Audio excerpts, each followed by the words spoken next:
Welcome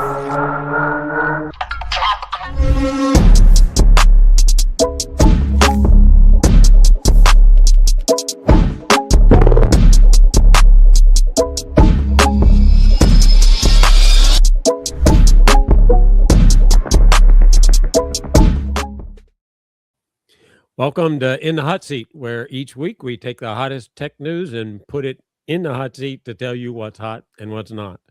And the first story, let's get into this in a hurry. HubSpot's earnings, results show AI adoption up, good, and guidance down, bad. So Q2 earnings, they said they reported revenue 911-ish million, up 20% year over year, beating consensus. And guidance was lowered to 3.6 to 3.6 to 3.7, basically. Q3 outlook calls for 14% growth and a step down from the 20% in Q2. Vendor claimed in Q2, we made deliberate choices to accelerate our AI transformation. Scaling companies want real outcomes and predictable pricing when adopting AI, and we're evolving our product pricing and go-to-market to meet those needs. So what changed? 55% plus of professional and enterprise customers now use agents or Breeze Assistant. Pricing and packaging are being reworked around AI outcomes. Growth is decelerating at the same time. So what do you guys think about this one? Is the shift to AI killing earnings and revenue? Just if you go by the numbers. Well, yeah, I mean, the numbers, that's all, right? So that doesn't really matter then. You've got to believe, Michael. You've got to believe. It's all going to work out. We're going to make it up in volume. Believe who? Yeah, well, there we go. I mean, HubSpot is one of the first, CRM go-to-market platforms to talk about their numbers, though, for agents. And it sounds like the shift, particularly in pricing models and revenue, is suffering a bit in the transformation. But I mean, if you'll remember back to the old days of cloud transformation, we had this exact same conversation. Like, oh no, they shifted to, and Oracle's dropped through the floor because they, anyway. Upfront payment versus per seat versus SaaS. Well, that was I wouldn't bring Oracle up, right? It is an example of everything is going to be okay. Well, no, but it was an example back then of everything wasn't okay. But I think this is an example of press relations and PR in the way PR is meant to be, right? You are explaining something that doesn't have an answer yet. You're trying to get out there in front of the narrative without true understanding of what's happening. We're going to see that across the board. I mean, more of these headlines, I do believe, are going to come out because, let's face it, your question, is AI basically hurting or helping revenue? It's both. Right. And we don't know the answer yet. So the headlines are telling a story to buy time to figure that out. Yeah. I mean, if you think about the stories, right? Salesforce changed their pricing models around AI 3 times before they landed on a pricing model that would, they think, work. So, but a 55% adoption number, I mean, that is significant adoption. That's a good number. Yeah. Yeah. The question is how much they are using it, right?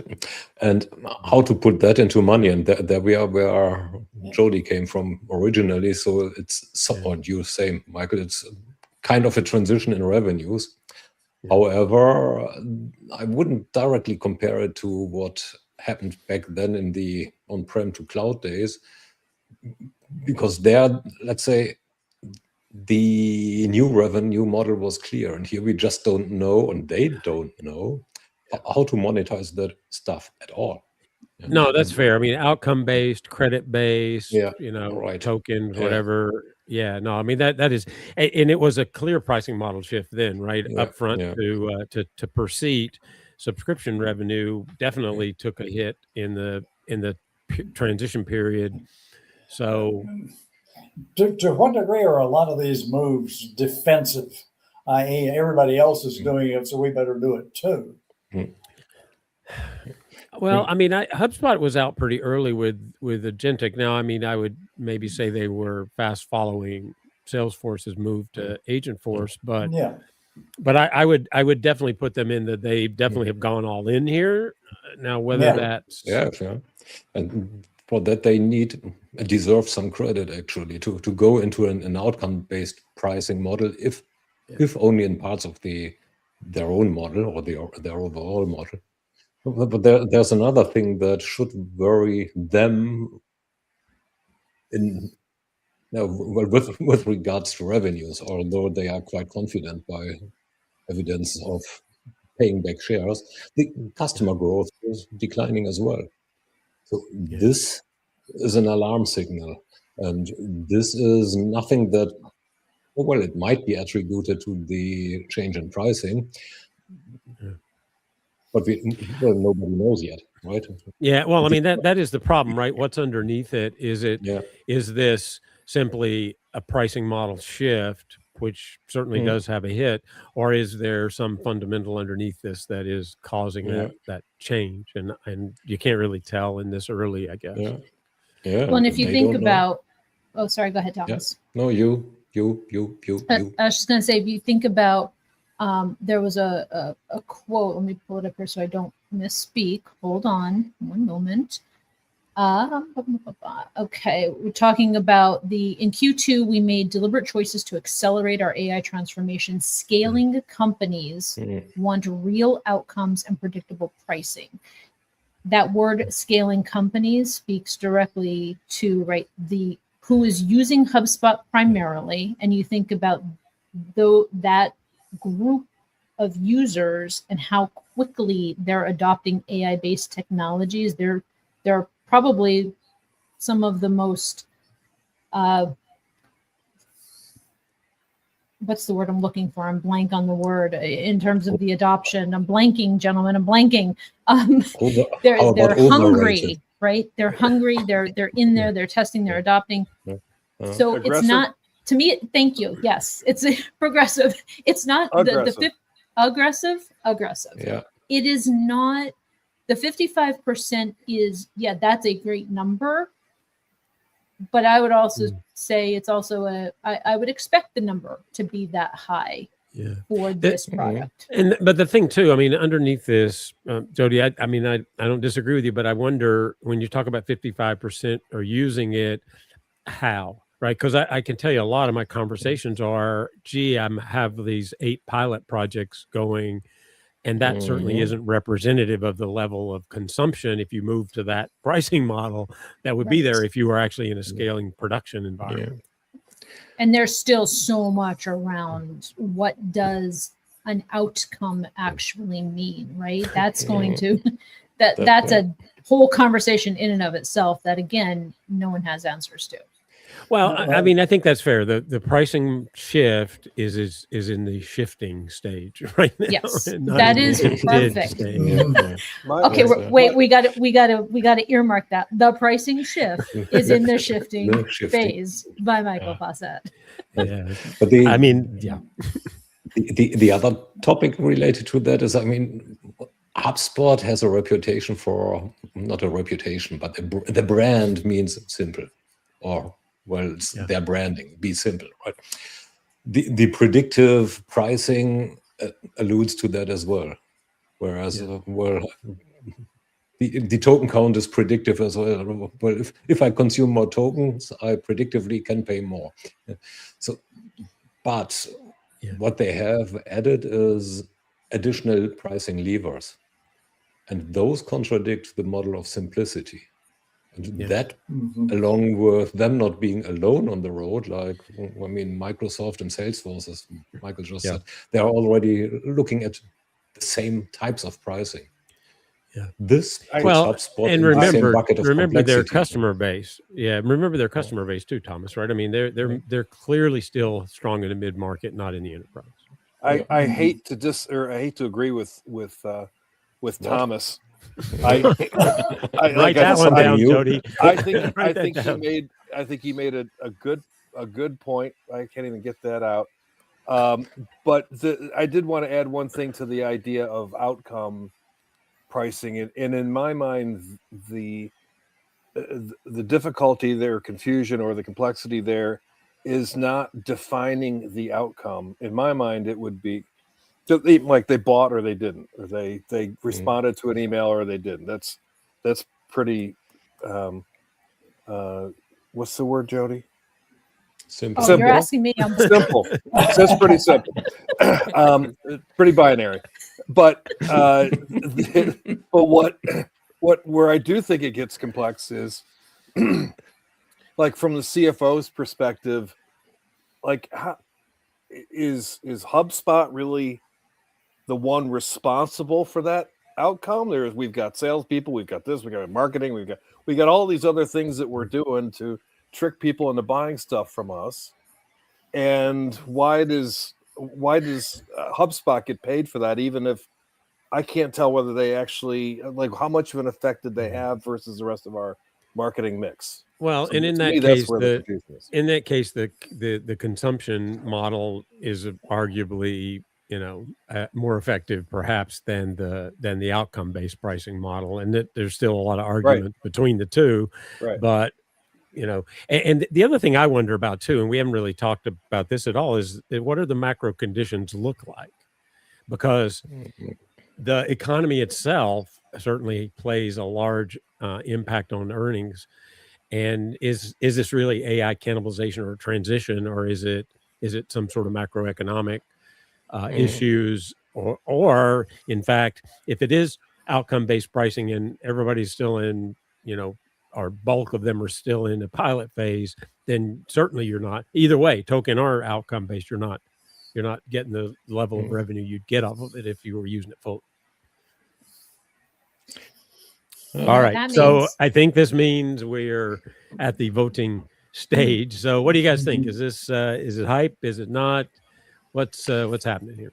From a customer point of view, I think it's a good one. No middle I gotta ground. go sideways again. No middle sideways grounds. I gotta go sideways again. Yeah, well, if you're allowed to go sideways, I would do that. I gave it a thumbs up because there's obviously a lot more to figure out here. Yeah. But the idea that they're trying to figure it out, to me, is that's going in the right direction. Yeah, that's okay. fair. So I gave it a thumbs down because I feel there's a lot more to figure out here. I mean, I think we're still in the middle of the transition. I agree with you, Jody, in that perspective, right? Well, let's speaking of results, let's jump to the next one, because again, same discussion. Well, or at least discussion on earnings anyway, and that's ZoomInfo Q2 results, and also this ties into what they announced last, and I think we talked about this a few weeks ago, their context layer announcement. Results reported earlier this month, revenue $310 million, up 1.2% year over year. Yikes. But above forecast, so I guess that's good. Adjusted margin up to 35%. FY26 guidance raised modestly. GTM.AI launched in the quarter. ZoomInfo is embedding its data in Claude, Gemini, Copilot, and Cursor. So they have announced some interesting deals. And it starts to position itself as the context layer that feeds AI platforms rather than just this seat-based, information tool that it has been. And obviously that's another transition story, right? Because this was just announced last quarter. So you have to wonder, and GTM AI shipped upmarket 76%, it says, of ACV. Business grew 20% in the data infrastructure world, largest ever deal closed. But NRR slipped to 89%, and down market ACV fell 12%. So not great numbers overall. I don't know. What do you guys think? The first assumption in here is that there's one context level. And it looks to me like what they're trying to do is become call it the Amazon or the Google in this market, so that they are part of every transaction. I.e., they don't care what the content is as long as they get something out of the data. Well, remember their context layer is intent data. So these are theoretically buyer behavior and buying signals that they're selling. Right. So, and to me, packaging that into a partner does, in this world, make sense, or it seems like Oh, it makes sense. I'm not arguing that it doesn't make sense. I'm arguing that they're trying to become the one, and it's a real interesting question of whether they'll become the one or if they'll become one of many. Well, I mean, They they're will be one trying of to become many. the one for intent data. But remember, when we talk about context, I Yeah. mean, there's a Yeah. million different ideas Yeah. here, right? I mean, your enterprise information is context in a completely different way than buyer behavioral signals is context, Yeah. right? And there's LinkedIn, right, which is the first party source that basically could do the same. So in answering these questions, they will be one of many. Yeah. From their release numbers, so yes, it looks good that they are hiking their outlook, but we shouldn't forget that they lowered it a few months before, and the hike, the increase is not there or as high as it was before they lowered it. So this is kind of an well, let's make it an amber flag, because there's a red flag as well, which is the net retention rate. And the net retention rate, Jody, correct me where I'm wrong, but below 1 is shit, right? It's bad. 89% is maybe not good. maybe a little. We're shrinking ourselves to greatness, Thomas. Come on, positive attitude, people. Well, that could have been from Mr. McDermott. Shrink to greatness. Shrink yourself to greatness. So this is Again, a perfect example, and Project Walsh. PR, right? PR doing what PR does best in terms of the positioning of this release. Picked a lot of good ones here this week, team, in terms of the standard response. PR's doing what PR is doing. And I mean, if you think about them shifting from a direct seat licensing model to a partner model, I mean, the idea in this environment makes sense, but you have to, there's that transition period that we talked about before. In this case, a very different kind of transition period too. So, and it's a very interesting one as well, because they are becoming, well, getting away from one-off pricing, basically. Hey, Jody, give me some data. And Jody says, yeah, give me $5. This is now becoming a kind of a feed in front-end systems, surfaces in New English, that are already used by other people or by the people. And all of a sudden, it's a recurring revenue that comes all the time. And as a user, you don't even feel when your boss is paying money. Right. And a reasonably predictive, reasonably at least predictable source of recurring revenue. Yeah, that's a fair point, I think. Yeah, and it's sticky. Well, it's quite sticky as well. Or it should be anyway, right? Yeah. The other interesting thing to think about in terms of the revenue is, who is, how many times are you going to get hit paying for that specific data as the user, right? I mean, you have the ZoomInfo data that you're paying for, you have your license that you're paying for, you have the tokens that you're paying for. I mean, as a user, as a customer of this, there's another layer that you now have to pay attention to, right? It's not just this idea of, hey, I have intent data now being able to flow through my agents. Is that going to cost you 2 to 3 times what it would have done, what you would have been able to get in a per seat model? Is this like owning the movie on DVD and paying for it on Amazon Prime just to watch it on demand? Same thing. Sort of. Blockbuster. It's kind of a blockbuster move. Yeah, blockbuster move. Well, actually, they do the move blockbuster didn't, right? Well, fair. Yeah. Going bust in the past. That's the thing that came to my mind was when you first said ZoomInfo, I thought Rand McNally. Like these guys had some great freaking maps for the time. But GPS came along and they did nothing, and so now they're trying to get into the 1990s or whatever, and it's gonna be a challenge. Well, it does sort of mask things a bit too, right? Because if you're using ZoomInfo directly, at least somebody, maybe your RevOps folks, are evaluating the value of the data as it flows in on the deals at some point, right, to justify the expenditure. But if it's embedded inside of Claude or Copilot, you can't measure it directly, and you don't even really know what the increase in cost is to you because it's not passed on directly, which is an interesting issue. All right. So are we at a voting point? So what do you guys think? Hype, not good, bad? I'd give it a thumbs up again. Oh, Mike, we won't agree to this today. Sorry, Thomas. Oh, we got a quorum there, Thomas. That's a good one. Am I the only one holding up the flag here? You are. You're the only. Yes, you are. Again, I'm coming at it from thinking about. For me, it's the customer, and I immediately went to cost. What does this mean for me? What are the impacts? So for me, it was a negative for the customer. I mean, it's the uncertainty. Yeah, it's uncertainty, and the other thing is masking it. I think that is a problem too, right? For me, it's more availability. You can. I mean, if it's in there, I guess that's the Intel Inside argument, right? I never actually bought an Intel chip, but I certainly did pay for a lot of Intel chips. Yeah. Right. No more. All right.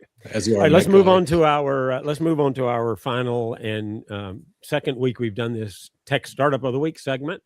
I can't actually pronounce the name. Optivian. Optivian. I should have probably asked Claude that one, but I didn't. Sounds like a condition. It does sound like something I don't want. Autonomous AI sales agents. They raised a $2 million pre-seed. I guess in this world, $2 million pre-seed. Well, pre-seed. Okay. Pre-seed. I'll give them some credit. So this is. I mean, that is enough to keep the lights on for. Depends on how many tokens you're using, I guess. So they launched the first week of August, autonomous AI sales agents, in the pre-seed led by Silo's AI co-founder. So decoupled revenue growth from headcount. It's interesting. AI SDR debate, pre-seed startup saying out loud that 11x artisan and the platform vendors imply you get a clean on-air foil for the do autonomous sellers work conversation, especially against consolidated signal in some of the other stories that we looked at, like Klaviyo. So, I mean, if Sequoia-backed agent startups are exiting into platforms, what's the realistic growth path for a pre-seed AI sales agent company? What the hell do they do? Does anybody know what they do?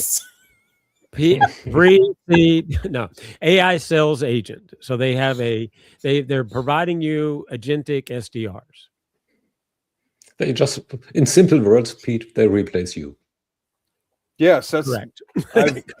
Pete is not replaceable in any way, shape, or form. I've just gotten to the SDR phase of my life. That's for sure. So. There's not enough persona training data to be able to get an avatar of Pete.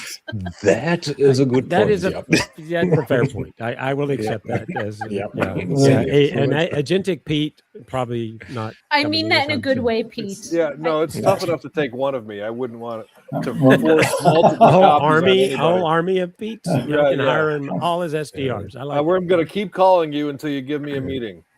Exactly. Well, I mean, it seems to me like there's not really a way to multiple times clone Pete, which is essentially what they seem to be claiming. Well, I mean, there's plenty of ways to multiple clones of Pete. Now, whether that would be useful or not is another question. Okay, so back to the headline. We also have to put ethics into it. Back to the headline. So my back to the headline. Okay, Jody, go back to the headline. My beef with them is there are agentic SDR development companies, probably a dozen on a penny, not even on a dime. Yeah. So I'm quite amazed that they at pre-seed level means they don't even have a somebody prototype. Believes. Yeah, but somebody believes. They're getting that much money for. Well, they need to have a prototype because they talk about customers, so they have implemented something. Yep. So I'd still like to see more that differentiates them from the gazillion or 2 gazillions of other ones that are doing. That's fair. Well, and the other thing I wonder when I read these, and you know this too, right? A startup that has something that looks more like a feature than a product is looking for an exit, an acquisition exit, not an IPO. I mean, not to say anything bad about them because I don't know them and I haven't seen this agent in action, but I mean, agentic SDRs are features of a lot of other platforms today. Right. Yeah. That's what struck me with that. With the release. There are some that are quite mature already. Sorry, Jody, now you. No, I was just going to say that's when we saw this headline come up as a potential for the feature. What is the why?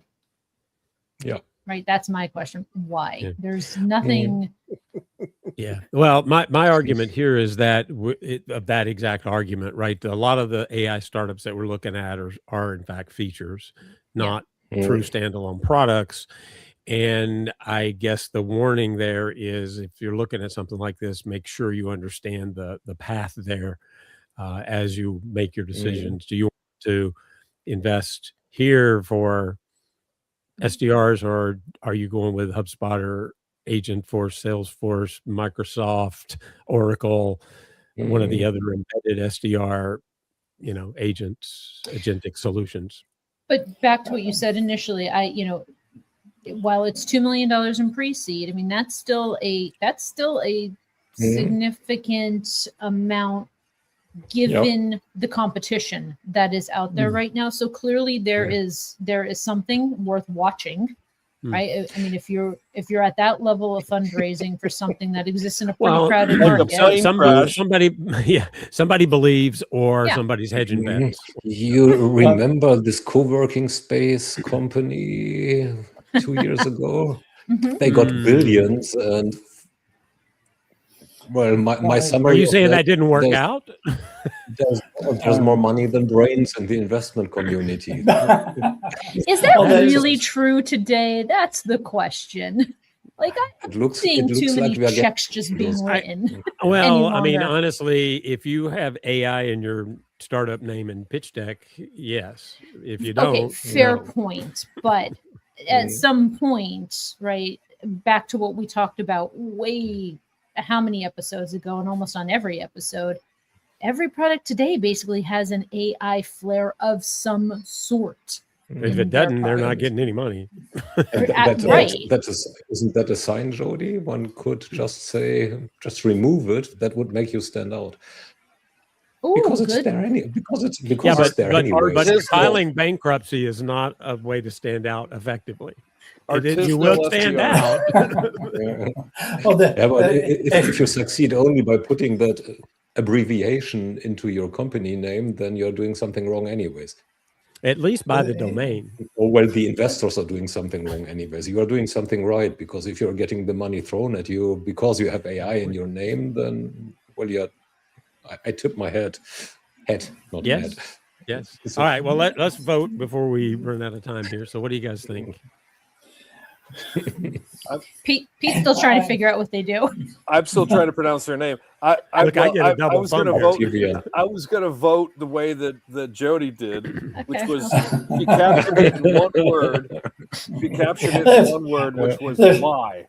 There are too many competitors. It looks like somebody is trying to create a feature that will get bought. Yeah. Which is a viable product. That's a viable product. It may not be, massive, but it's not viable, not good, necessarily good for a customer. No, and certainly if you're going to invest there, I mean that is the real issue, right? I mean, I'm going to buy a standalone SDR agent. Maybe it's a great target for small business or something. I don't know, but but if you're an enterprise and you're already a Salesforce customer, an Oracle Fusion customer, why would you bring in, unless what we can't really tell from this announcement is this agentic SDR so much better and have such more amazing results that I do want to buy it, and that is of course an open Right. And That's the hey, thing. this may And make then its way back to our show in a couple months as the, As a lead. unbelievable, Mhm. yes, new technology or new advancements and Yes. doing some amazing things in the AI SDR world. That is Who a fair knows? point. And Tom, as Thomas knows, sometimes when we have these startup focus sessions, we end up with some good conversations afterwards because we probably aren't that complimentary. That- I'm just saying. Yeah. yeah. Maybe All we right, get well, a call that's again. it. That's it for this week. So thanks everybody for joining us in the hot seat. Make sure you come back next week at 12:15 on Thursday, and we will take a look at 2 other really hot topics and a questionable startup. Thanks for joining.